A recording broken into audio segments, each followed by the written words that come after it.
1950년 6월 25일 평화로웠던 일요일 새벽 6.25 한국 전쟁이 발발했습니다. 북한 공산군이 남북 군사 분계선이던 38선 전역에 걸쳐 불법 남침함으로 일어난 전쟁. 국민들의 삶의 터전은 모두 파괴가 되었고 전쟁으로 인한 고아가 생겨나고 가족과 헤어져 찾지 못하고 만나지 못하는 이산가족이 생겨났습니다. 그리고 아직도 끝나지 않은 전쟁. 우리는 휴전 중인 상태이죠. 남한과 북한 사이에 일어난 싸움만은 아니었습니다. 16개 국가의 군인들이 한반도로 파병된 것입니다. 이들 국가 중에 에티오피아 강류 부대는 단 한 번의 패배 없이 승전보를 알리기도 했습니다. 그리고 2년이라는 시간이 더 지나 1953년 7월 27일 휴전협정을 맺게 됩니다. 우리는 아직도 전쟁이 끝나지 않은 휴전 상태에 살고 있는 것입니다. 6.25 전쟁의 기억은 서울 시내 한복판에서도 확인이 가능합니다. 덕수궁을 비롯해서 국보 1호 숭례문, 흥인지문, 한강대교 철골 구조물에까지 6.25의 탄흔이 남아있기도 합니다. 그리고 그 당시를 생생히 기억하고 있는 산 증인들, 바로 6.25 전쟁에 참여했던 16개국의 참전 용사들입니다. 조국의 청춘을 바친 참전 용사, 그들은 지금 어떤 삶을 살고 있을까요? 찬란하게 빛나야 할 그들의 삶은 뜻밖의 매우 처참했습니다. 10명 중 8명은 기초생활수급자로서 끼니를 걱정하는 팍팍한 현실을 마주하고 있습니다. 심지어는 얼마 전 참전용사 할아버지가 아픈 아내에게 귤 한 봉지 사줄 돈이 없어 마트에서 귤을 훔친 일도 발생했습니다. 나라를 위해 희생했던 참전용사가 절도범이 되며 사회적 약자로 살아가고 있는 것입니다. 하지만 더 충격적인 건 국내뿐이 아니라는 것인데요. 한 나라의 식민지배를 받으며 같은 아픔을 겪었던 한국을 위해 선뜻 먼 나라로부터 파병을 결정한 에티오피아. 에티오피아가 공산화되며 한국전쟁 참전용사의 사회주의 체제에 총을 쏜 민족의 반역자라며 재산을 빼앗기고 핍박을 당하기도 했습니다. 또 미국에서는 잊혀진 전쟁이라 불리며 참전용사로서 아무런 대우를 받지 못하고 무관심 속에 있다고 하며 심지어는 한국 참전용사 기념재단이 자금난에 시달리고 있다고까지 합니다. 그 이유는 휴전으로 끝난 전쟁으로 큰 성과가 없고 기간이 짧고 사상자가 다른 전쟁보다 적기 때문이라고 하는데요. 목숨을 바쳐 싸운 참전 용사들에게 냉혹한 현실은 너무 잔인했습니다. 그런데 이런 고난과 역경에도 그들은 이렇게 말합니다. 70년 전 추호의 망설임 없이 한국을 위해 싸웠듯이 지금이라도 당장 대한민국으로 달려가 바이러스와의 전쟁에 참여하고 싶지만 저의 주름과 백발이 원망스럽기만 합니다. 참전용사 고 맥코터 씨는 한국 땅에 묻어달라는 유언에 따라 부산 유엔기념공원에 안장되었습니다. 그는 단 한 명의 중국인도 우리의 참호에 들어오지 못했죠. 그리고 우리는 이를 자랑스럽게 여깁니다. 라고 했습니다. 쉬퍼로우 게브레 볼드 에티오피아 참전용사는 내 비록 온몸에 총탄이 박히고 팔 다리를 잃었지만 한반도의 자유를 위해 싸운 자부심으로 한평생을 살아왔다. 라고 한국전을 회상합니다. 한국을 원망한 적이 없냐는 물음에는 없습니다. 한국전쟁에 참전한 것에 대해서 전혀 후회하지 않아요. 몸에 기운이 있다면 지금이라도 한국에 가서 다시 싸우고 싶은 마음입니다. 참전용사 테르다 메르샤의 말입니다. 세계 유일의 분단 국가라는 결과를 낳았지만 자국의 미래, 또 자신의 나라처럼 목숨 바쳐 지킨 고귀한 희생. 그렇다면 우리는 무엇을 해야 할까요? 전투지원 참전국가 16개국, 대한민국을 비롯해 미국, 영국, 캐나다, 터키, 호주, 필리핀, 태국, 네덜란드, 콜롬비아, 그리스, 뉴질랜드, 에티오피아, 벨기에, 프랑스, 남아공, 룩셈부르크. 과거 이들에게 도움밖에 받을 수 없었던 대한민국.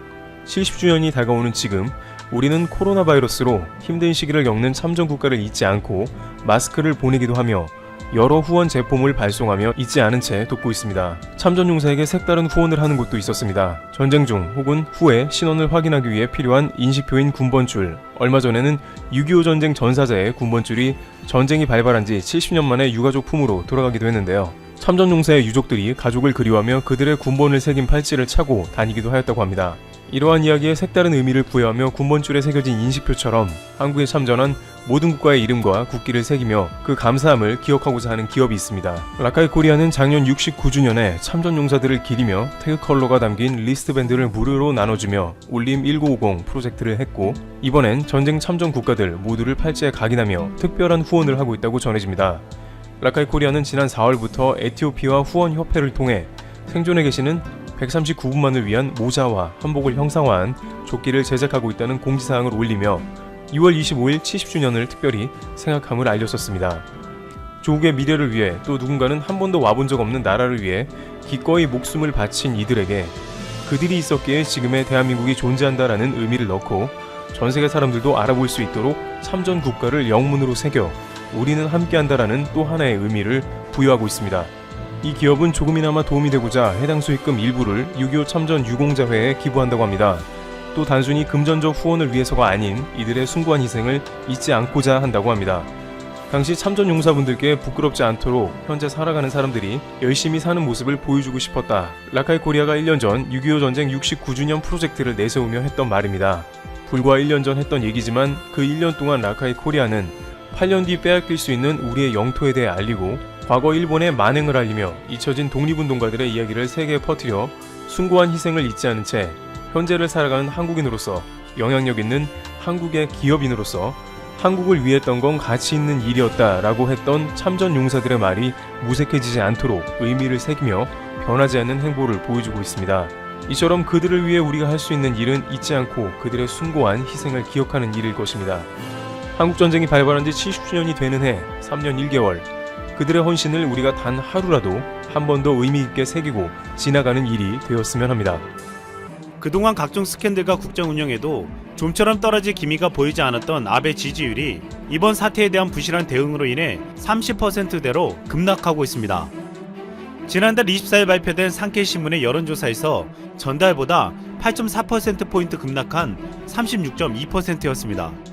아베 정권의 기관지라 불렸던 산케이신문도 이젠 아베 정권을 정면으로 비판하고 있고 심지어 일본 방송에서도 대놓고 아베 정권의 부실한 대처를 성토하고 있습니다. 지난달 29일 일본 트위터에서는 아베 그만둬란 말이 2위까지 올라가며 국민들 사이에 널리 퍼지고 있습니다. 일본 고하라 노부오 변호사는 최악의 대응을 한 아베 내각이 총사퇴해야 한다고 주장하며 전곡을 찔렀습니다. 소극적인 아베 정권의 대처는 도쿄올림픽을 어떻게 해서든 치르기 위해서란 것이었습니다. 그럼에도 전 세계적으로 사태가 심각해지고 우려가 높아지자 급기야 도쿄올림픽 취소라는 말까지 나오고 있습니다. 일본의 입장에서는 이미 15조 원 이상을 쓰고 앞으로 총 30조 원 이상이 투자되는 도쿄올림픽이 취소된다면 감당해야 할 경제적 피해는 엄청날 것으로 예상되고 있습니다. 또한 도쿄올림픽이 300조 원 이상의 경제적 파급 효과를 가져올 것으로 예상되어 아베는 이를 포기할 수 없는 속내를 보이고 있습니다. 지금 현재 일본 내에서의 비판의 목소리가 커지고 해외에서는 불신과 의심의 눈초리가 계속되고 있습니다. 위기감을 느낀 아베는 결국 지난 27일 초중고 전면 임시 휴교령을 내렸습니다. 하지만 이것은 더 큰 불신과 불만을 가지고 왔습니다. 발표 이후 일본 SNS에서는 당장 다음 주부터 출근을 어떻게 하라는 말이냐, 재택근무 없이 휴교만 해서 무슨 소용이냐 같은 반발이 쏟아졌습니다. 아베의 대책 없는 갑작스런 휴교령에 학부모들은 패닉 상태에 빠진 것입니다. 놀라운 것은 일본의 교육부 장관에 해당하는 문부과학상도 발표하기 직전까지도 이 내용을 알지 못했다고 했습니다. 일본 내 불만의 목소리가 높아지자 아베는 지난달 29일 기자회견을 열었습니다. 아베는 사과의 뜻을 밝혔지만 고작 17분간의 질문을 받고 급히 마무리했습니다. 질문이 있다고 계속 요구하는 한 기자의 목소리에도 대답하지 않고 끝냈습니다. 이 같은 부실한 기자회견에 언론과 국민들은 더욱 분노하며 실망했습니다.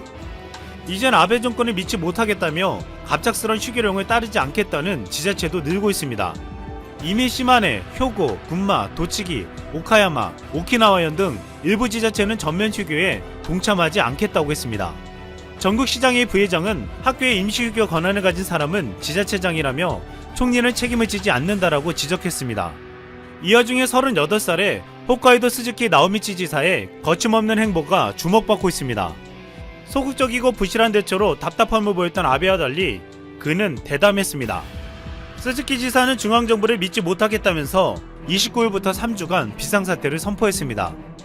일본 광역단체 중에는 처음이었고 주민들에게 주말 동안 집에 머물고 외출을 금지해달라고 했습니다. 홋카이도 내 휴교령도 가장 먼저 내렸는데 아베가 휴교령을 내린 것도 이 조치를 따라한 것이었습니다. 적극적이고 신속하게 문제를 해결해 나가는 스즈키 지사의 거침없는 행보에 아베보다 낫다는 평가가 나오고 있습니다. 지금 일본 내에서는 이번 사태로 인해 휴지가 부족해질 것이라고 해서 매장이 텅텅 빌 정도로 사들이고 있어 국민들의 불안감을 보여주고 있습니다. 그러나 아베는 이 같은 상황에서도 어이없는 모습을 보여주고 있습니다. 아베는 26일 앞으로 2주 동안 많은 사람들이 모이는 전국적인 스포츠 및 문화행사의 중지나 연기 또는 규모 축소를 요청한다고 밝혔습니다. 하지만 이날 아베 총리 보좌관은 출판 기념회를 열며 모금 행사를 열었습니다. 아베가 국민들에게 이벤트 자제를 호소한 날 그의 보좌관은 사람들을 모아놓고 모금 행사를 한 것입니다. 지난 16일에는 고이즈미 신제로 환경상, 모리마사코 법무상 등 주요 강요들은 총리가 주최하는 대책회의에 빠지고 지역구 행사에 간 사실이 알려지며 국민들의 공분을 사기도 했습니다. 또한 아베는 최근 혼란스러운 국내 상황을 틈타 도쿄 고등지검 검사장 쿠로가와 시로무의 정년을 연장했습니다. 만 63세 정년으로 물러나야 하는 정년을 6개월 연장시켜 7월에 있을 검찰총장 교체 시 그를 검찰총장에 앉히려고 한 것입니다. 쿠로가와는 아베 정권에서 몇 차례나 정권에 불리한 사건을 무혐의로 처리한 전력이 있었습니다. 아베 정권은 최근 스캔들에서 빠져나가려면 반드시 그가 필요했기에 맘대로 정년을 연장시켰다는 비난을 받았습니다. 아베는 국민들의 건강보다 자신의 안위만을 챙기기에 바빴습니다. 그동안 어떤 상황에서도 아베 정권을 지지하고 믿어왔던 일본 국민까지도 이번 사태로 인해 완전히 등을 돌리고 있습니다. 일본과 비교되는 한국의 빠르고 적극적인 대처를 부러워하며 일본의 한 네티즌은 이렇게 말했습니다. 국민이 똑바로 정부의 일을 보고 비리를 바로잡는 나라는 다르네.